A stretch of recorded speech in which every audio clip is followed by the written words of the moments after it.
वंदे वांछित लाभाय चंद्रार्धकृत शेखराम वृषारूढ़ाम शूलधराम शैलपुत्रीम यशस्विनीम। भक्तों, माँ दुर्गा अपने पहले स्वरूप में माँ शैलपुत्री के नाम से जानी जाती हैं। पर्वतराज हिमालय के यहाँ पुत्री के रूप में उत्पन्न होने के कारण इनका नाम शैलपुत्री पड़ा। वृषभ स्थिता इन माँ के दाहिने हाथ में त्रिशूल और बाएं हाथ में कमल पुष्प सुशोभित है। नौ दुर्गाओं में प्रथम दुर्गा है माँ शैलपुत्री। दृढ़ता का प्रतीक है और सौभाग्यवती स्त्रियों को सौभाग्य प्रदान करती है। सफलता के लिए, अपने आत्मविश्वास को बढ़ाने के लिए माँ शैलपुत्री का पूजन बहुत ही श्रेष्ठ माना जाता है। साधकों के लिए इस दिन अपने ध्यान को मूलाधार चक्र में केंद्रित करना बहुत आवश्यक होता है, क्योंकि मूलाधार में स्थित होती है माँ शैलपुत्री। तो चलिए शुरू करते हैं माँ शैलपुत्री की पावन कथा। बोलिए माता रानी की जय। दक्ष प्रजापति की सभी पुत्रियां बहुत गुणवती थीं, फिर भी दक्ष के मन में संतोष नहीं था। वे चाहते थे कि उनके घर में एक ऐसी पुत्री का जन्म हो जो सर्वशक्ति संपन्न हो एवं सर्व विजयिनी हो। अतः दक्ष एक ऐसी पुत्री को प्राप्त करने के लिए तपस्या करने लगे। जब तपस्या करते करते बहुत समय बीत गया, तब देवी आदिशक्ति प्रकट हुई और बोली, मैं तुम्हारे तप से प्रसन्न हूँ। बताओ तुम किस कारण तप कर रहे हो। दक्ष ने तप करने का कारण बताया तो माँ बोली, मैं स्वयं पुत्री के रूप में तुम्हारे यहाँ जन्म लूंगी। मेरा नाम सती होगा। मैं सती के रूप में जन्म लेकर अपनी लीलाओं का विस्तार करूंगी। फलतः भगवती ने दक्ष के यहाँ पुत्री के रूप में जन्म लिया। सती जी दक्ष की सभी पुत्रियों में सबसे अलौकिक थीं। देवी सती ने बाल्यावस्था में ही कई अलौकिक कार्य किए, जिन्हें देखकर स्वयं दक्ष को भी आश्चर्य होता था। जब देवी सती विवाह योग्य हुई, तब दक्ष को उनके विवाह की चिंता होने लगी। उन्होंने ब्रह्मदेव से इस विषय में परामर्श किया। श्री ब्रह्मदेव जी ने कहा, देवी सती तो आदि शक्ति का अवतार हैं। देवी आद्या आदि शक्ति और भगवान शिव आदि पुरुष हैं। अतः देवी सती के विवाह के लिए शिव जी ही उचित वर हैं। दक्ष ने ब्रह्मा जी की बात को मानकर भगवान शिव के साथ देवी सती का विवाह कर दिया। देवी सती कैलाश में जाकर शिव जी के साथ रहने लगी, किंतु कुछ कारणों से दक्ष के मन में भगवान शिव के लिए बैर भाव हो गया। एक समय दक्ष ने एक बहुत बड़े यज्ञ का आयोजन किया। उस यज्ञ में सभी देवताओं को, ऋषियों को, सभी को निमंत्रित किया। केवल भगवान शिव और माता सती को निमंत्रण नहीं दिया। पिता के यज्ञ के बारे में जानकर देवी सती वहां जाने के लिए व्याकुल हो उठी, परंतु महादेव जी ने कहा कि बिना निमंत्रण के किसी के यहाँ जाना उचित नहीं होगा।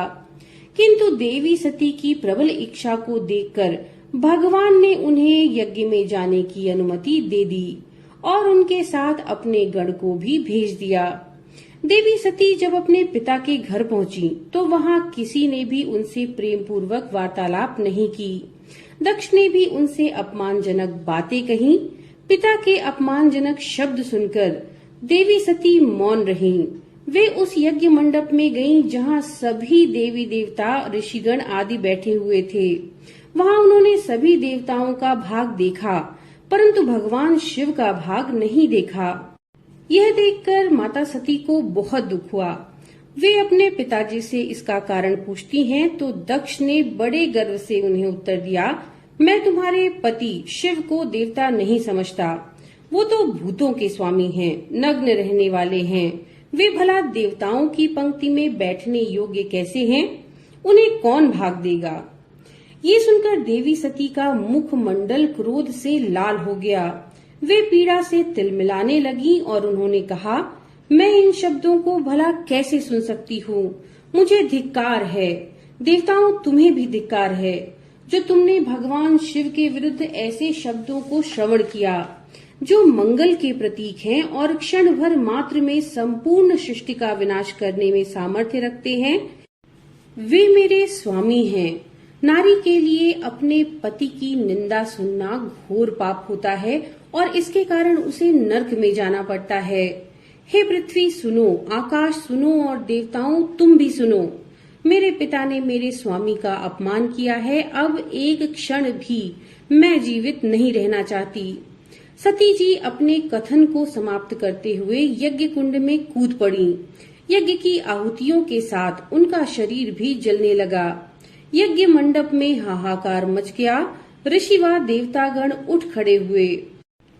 शीघ्रातिशीघ्र ये समाचार भगवान शिव के पास पहुंचा और भगवान शिव अत्यधिक क्रोधित होकर के उन्होंने अपने गढ़ों को यज्ञ में भेजा।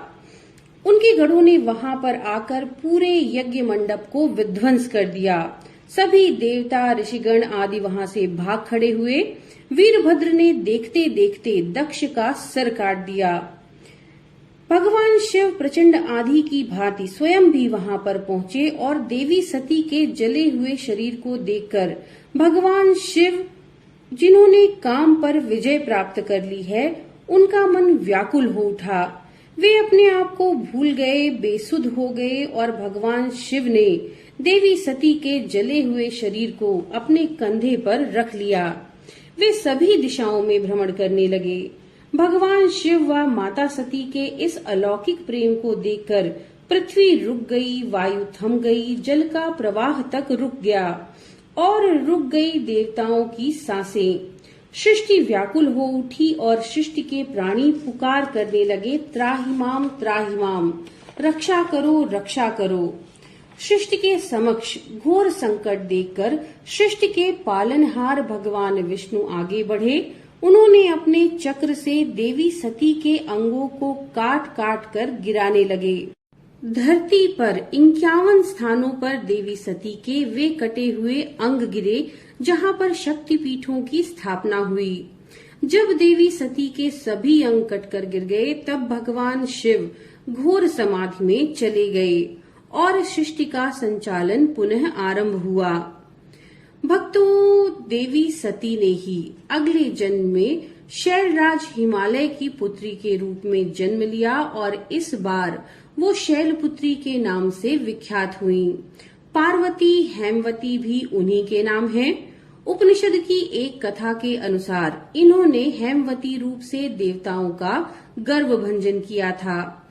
शैलपुत्री जी का विवाह भी भगवान शंकर के साथ हुआ और पूर्व जन्म की भांति ही इस जन्म में भी वे शिव जी की अर्धांगिनी बनी। नव दुर्गाओं में प्रथम माँ शैलपुत्री के महत्व और शक्तियां अनंत हैं। तो बोलिए माँ शैलपुत्री की जय। तो चलिए अब करते हैं माँ शैलपुत्री के स्तोत्र का पाठ। प्रथम दुर्गा त्वहीं भवसागरः तारिणीं धनैश्वर्यदायिनी शैलपुत्री प्रणमाम्यहम्। त्रिलोकजननी त्वहीं परमानंद प्रदीयमान सौभाग्य आरोग्यदायिनी शैलपुत्री प्रणमाम्यहम्। चराचरेश्वरी त्वहीं महामोह विनाशिनी भुक्ति मुक्तिदायिनी शैलपुत्री प्रणमाम्यहम्। माँ शैलपुत्री का कवच। ओंकारः मे शिरः पातु मूलाधार निवासिनी ह्रींकारः पातु ललाटे बीज रूपा महेश्वरी। श्रींकार पातु वदने लावण्या महेश्वरी। हुंकार पातु हृदयं तारिणी शक्ति स्वघृत। फटकार पातु सर्वांगे सर्वसिद्धि फलप्रदा। भक्तों, इसके साथ ही इस दिन माँ शैलपुत्री के बीज मंत्र अर्थात ओम ह्रीम शिवाय नमः, ओम ह्रीम शिवाय नमः का कम से कम 108 बार जप जरूर करें। तो भक्तों, ये थी नवरात्रि के प्रथम दिन की जुड़ी हुई जानकारियां। हम आशा करते हैं ये जानकारियां आपके लिए उपयोगी होंगी। नमो नारायण।